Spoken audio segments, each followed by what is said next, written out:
Good morning.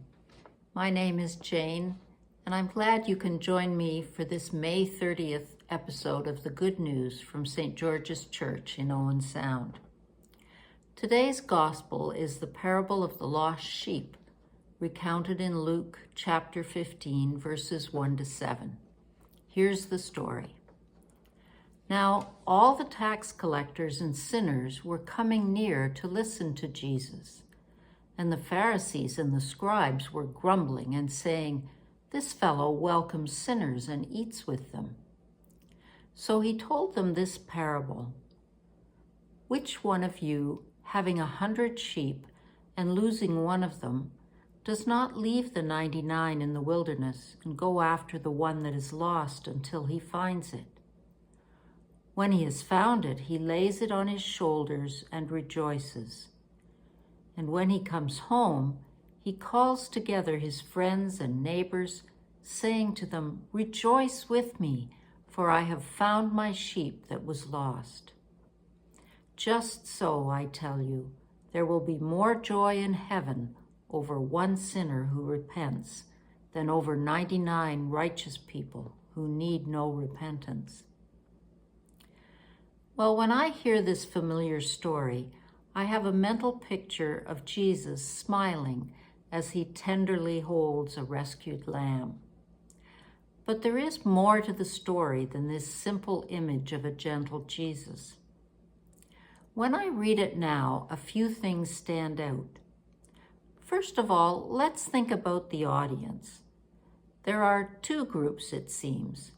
Closest to Jesus are some of those despised tax collectors and sinners, and they're attracted to this man who doesn't shun them as others do. But then, on the fringes of the crowd, are the self-righteous scribes and Pharisees, muttering and complaining about this fellow who welcomes sinners and eats with them. And Jesus wants his message to be heard by both these groups, to know just how deeply sinners matter to God. And I also noticed that when I hear this story, or the one about the lost coin that follows it, I start to identify with the shepherd as he seeks for the lost sheep, or with the woman as she scours her house for the coin.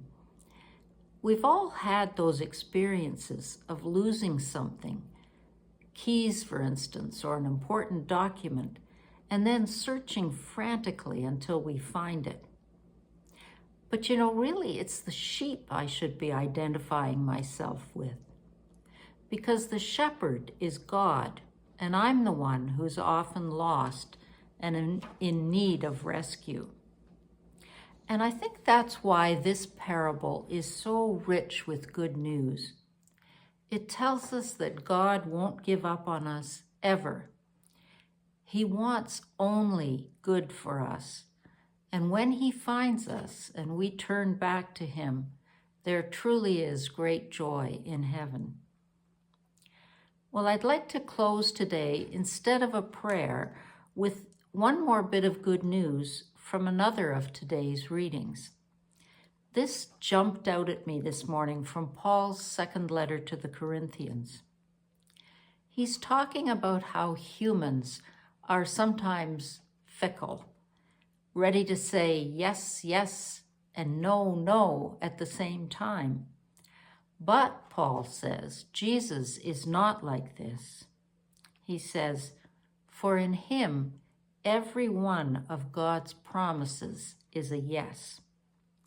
I love that line, and I'd never noticed it before. I'm going to say it again. For in Jesus, every one of God's promises is a yes.